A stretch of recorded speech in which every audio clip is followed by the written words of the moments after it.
आज आप लोगों की समस्याओं को पहले सुनूंगा, फिर मैं आगे की बात करूंगा। मैं किसी का कोई सवाल है समाज के बारे में, आप कोई समाज सेवा कर रहे हैं, ग्राम विकास के बारे में, कोई योजना के बारे में, कहीं भ्रष्टाचार है या आपके एरिया में कोई दिक्कत हो रही है, कुछ भी ऐसी बात जो आप चाहते हैं हमसे शेयर करना और चाहते हैं हमसे उस बारे में परामर्श लेना, तो प्लीज आप हमको बता सकते हैं। राकेश। नमस्कार सर।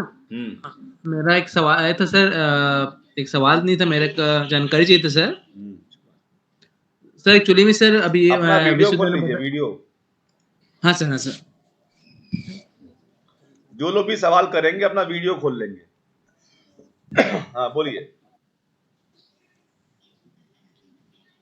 हाँ जी सर, मेरा एक सवाल था, जानकारी चाहिए था। सर अभी पता चला सर कि अगर कोई आरटीआई किसी बारे में जानकारी चाहिए रहता है, तो और कोई कुछ नोटिस से करवा कर दे देते हैं कि भाई कुछ जानकारी, मतलब मेरे कुछ झगड़ा चल रहा है या मेरे संबंधित कोई जानकारी किसी संस्था या संघ को आरटीआई के माध्यम से न दिया जाए, तो ऐसा कुछ रूल है क्या कि ऐसी है? मतलब आप कह रहे हैं कि आपने कोई आरटीआई लगाया और आपसे ये कहा जा रहा है कि इस पर कोई डिस्प्यूट चल रहा है, जब आपको जवाब नहीं देंगे, ऐसा? नहीं सर, नहीं ऐसा नहीं है। यहाँ पर मैं देखा हूँ सर, कई लोग आवेदन दिए कि मेरे घर पे कोई घरेलू विवाद चल रहा है, तो कोई भी जानकारी आरटीआई के माध्यम से कोई भी संस्था या संघ मांगे, तो जब तक मेरे अनुमति बिना ना दिया जाए, ऐसा लिखा हुआ डॉक्यूमेंट को। तो ऐसा नहीं, हो सकता है? पहली बात तो आपको लगता है मुझे शायद इस कानून के बारे में जानकारी नहीं है, इसको नोट कर लीजिए आप पहले तो आप, ठीक है। किसी संस्था को, संघ को, किसी एनजीओ को आरटीआई से जवाब लेने का अधिकार नहीं दिया गया है, ठीक है। पहली बात तो है ना, कोई भी संस्था अगर चाहे कि वो अपने लेटर हेड पर डाल के आरटीआई से सवाल पूछ सकता है, नहीं पूछ सकता, ठीक है। आरटीआई एक नागरिक के तौर पर आप जो है इसका उपयोग कर सकते हैं। धारा 3 सेक्शन 3 पर मेरा वीडियो है, मैं चाहूंगा कि आप मेरे चैनल पर जाकर उसको देखिएगा, वहां डिटेल में बताया गया है, ठीक है। देखिए, यदि आप अपने किसी लेटर हेड पर आप आरटीआई लगाते हैं संस्था के रूप के, या डायरेक्टर या निदेशक या संयोजक या अध्यक्ष के रूप में, तो आपको जवाब नहीं मिलेगा, ठीक है। अब आता है जहां तक बात आरटीआई का जवाब न देने की या मना करने की, जहां तक बात है ना, तो आरटीआई कानून के अंदर धारा 8 पे मेरा वीडियो है। जो भी वजह है आरटीआई का जवाब न देने का, धारा 8-9 में मेंशन है, उसमें लिखा हुआ है। इनको छोड़कर, जो धारा 8-9 में जो बातें लिखी, इनको छोड़कर यदि किसी अन्य कारण को दिखाते हुए जन सूचना अधिकारी आपको जवाब देने से मना करता है, तो वो गलत है, वो एक्सेप्ट नहीं किया जाएगा, वो गलत है। आप उसके बारे में, यदि वो ऐसा करता है, आपको मिसलीड कर रहा है, भ्रमित कर रहा है, तो मैं बोलूंगा कि आप धारा 18(1) का जाके मैं वीडियो देखिए, आप समझिए उसको आपसे क्या कर रहा है। वो ये नहीं कह सकता कि सूचना हम आपको नहीं देंगे, सूचना नहीं है, वो ये लिख के देगा, आपको बताएगा कि हमारा डिस्प्यूट चल रहा है, झगड़ा है, हमको मना किया गया है, या कैसा लिख के दे रहा है, तो गलत है। आप इस बारे में जो है सीधा जो है आप सेक्शन 18 के तहत कंप्लेन कर सकते हैं, आप चाहे तो प्रथम अपील कर सकते हैं, आप चाहे तो द्वितीय अपील करके आप आयोग इस मैटर को ले जाइए, ये गलत है। सूचना अधिकार कानून हर हाल में एक नागरिक को उसके द्वारा पूछे गए या उसके द्वारा चाहिए गई जानकारी को लेने का और अधिकारियों को देने का ये अधिकार देता है, और अधिकारी इसमें बंधे हुए हैं। तो आप इससे निश्चित, यदि ऐसा कहीं पर हुआ है तो गलत हो रहा है, तो इससे संबंधित मेरा वीडियो है, आप जाकर उसको जाके देखिए, आपको जानकारी मिल जाएगा। कोई अन्य सवाल किसी का? आप सहमत हैं, संतुष्ट हैं आप? हाँ सर। ठीक है, ओके। सर मेरा एक सवाल था। किसका सवाल है?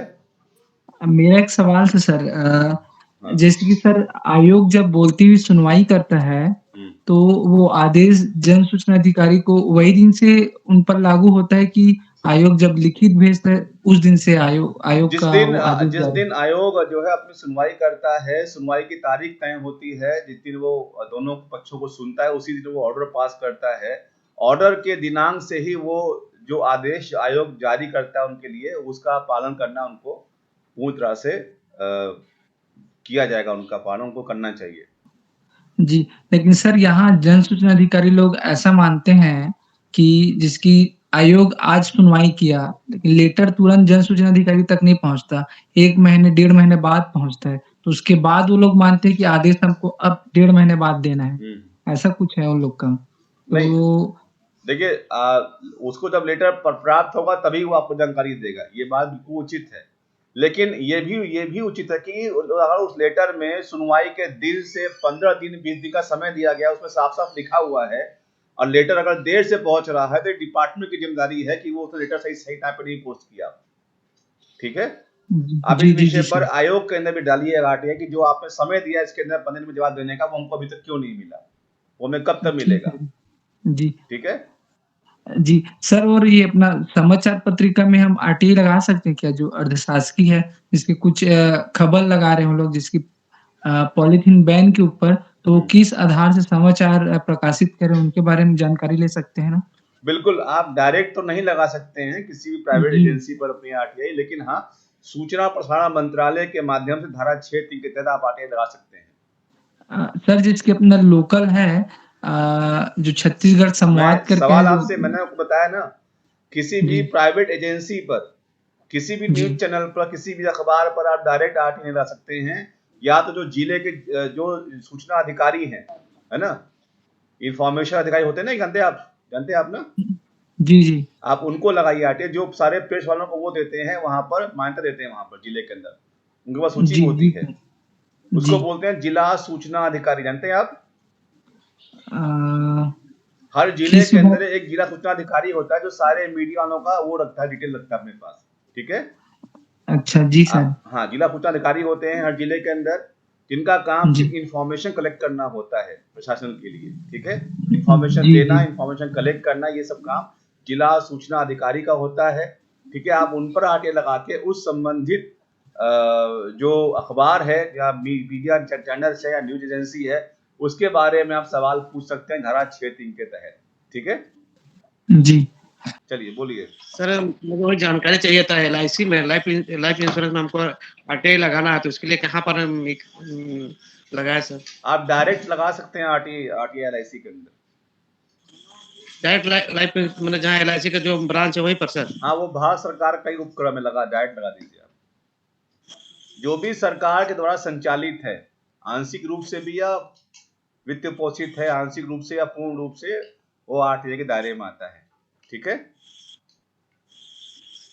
ठीक है सर। जो एलआईसी के वहां पर जो प्रबंधक है, मैनेजर हैं, प्रबंधक होते हैं जो, उनको लगाइए जी आरटीआई। सर, ठीक है, ठीक है सर, ठीक। सर वो जैसे कि मैंने सूचना का अधिकार लगाया था सर, और वो मेरे प्रथम अपील लगाया तो पत्र ऑर्डिनरी डाक में भेजा है, जो सुनवाई का डेट निकल गया, 1 महीने बाद मेरे को मिला है, तो उसको पुनः उसके लिए क्या बोलते हैं, सुनवाई के लिए वो दे बोल के आवेदन लिखा हूँ सर उसको। गलत किया आपने ये, जी। आपको सीधा कमीशन में कंप्लेन फाइल करना था इसके खिलाफ। अच्छा, ऑर्डिनरी डाक से नहीं भेज सकते वो।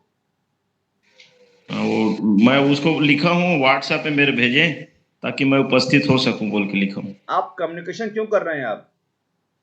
कैसे कैसे? ऐसा कहीं लिखा है क्या कानून में कि व्हाट्सएप से संपर्क कर लीजिएगा, जवाब मिल जाएगा? हाँ, नहीं देख पाया सर। तो क्यों कर रहे हैं ऐसा फिर आप? ठीक है, शिकायत करते हैं। आपको पत्र मिला, देर से मिला, जो भी हुआ, आप उसका कम्युनिकेशन करिए कि साहब आपका पत्र हमको देर से मिला, समय निकल गया है, अब सुनवाई, अब मैं सीधा आयोग में इसकी शिकायत दर्ज कराने जा रहा हूँ। ठीक है, हाँ सर, जी सर। क्योंकि आपने हमको ऑर्डिनरी पत्र के माध्यम से सूचित किया, आपको रजिस्टर जी पोस्ट करना था, आपने नहीं किया। ठीक है, जी सर। क्योंकि जी आप सर। द्वारा जानबूझ के ऐसा किया गया, इसलिए अब मैं इस बारे में आयोग में अब अपील करने जा रहा हूँ। जी सर। ठीक है, उनको कम्युनिकेट मत कीजिए बाबा, बस उनको इतना पत्र लिख के उनको जवाब दे दीजिए, अब आप सीधा आयोग में पहुंच जाइए। और ये व्हाट्सएप पे कॉल पे क्या फर्क होता है? अगर आपको व्हाट्सएप पे ही बात करना था किसी अधिकारी से, फिर क्यों लगाते हो आरटीआई फिर आप लोग?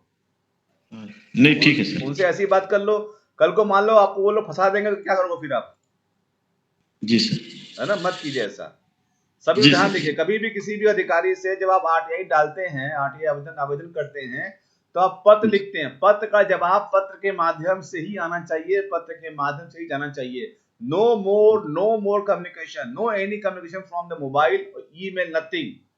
जिस भी माध्यम से आपने कम्युनिकेट किया है वैसे ही कीजिए, ठीक है सर। एक नंद कुमार साहू करके जुड़ा है सर, वो गांव का है, कुछ पूछना चाहता है नया।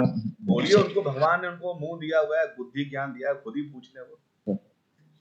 नंद कुमार साहू जी, आप सवाल करो, बतलाओ अपना, ठीक है। सर नमस्ते। नमस्ते, जय हिंद, बताइए।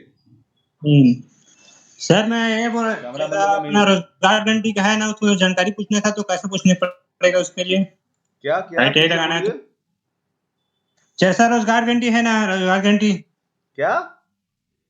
रोजगार गारंटी सर, जो काम चलता है रोजगार गारंटी गाँव में। गाँव में रोजगार क्या? मनरेगा सर। अच्छा, मनरेगा। अच्छा, रोजगार गारंटी योजना, ये बोलो ना पूरी बात। हाँ, तो क्या हुआ उसमें? उसमें जानकारी पूछने तो पूछ सकते हैं ना, करके बोल रहे थे, कुछ भी आवेदन लगाना है तो आप थोड़ा सा पहले ना आराम से बोलो, धीरे धीरे बोलो। आपको क्या पूछना है उसके अंदर? कुछ भी जानकारी पूछना है, काम कितना हुआ है, क्या चीज की काम, कितना काम हुआ है, कितना कमाया है पैसा, इसकी जानकारी पूछने तो आप पूछ सकते हो आटे लगा के, लेकिन उसकी जरूरत नहीं है आपको। मेरा एक वीडियो है मनरेगा के बारे में, ठीक है जी।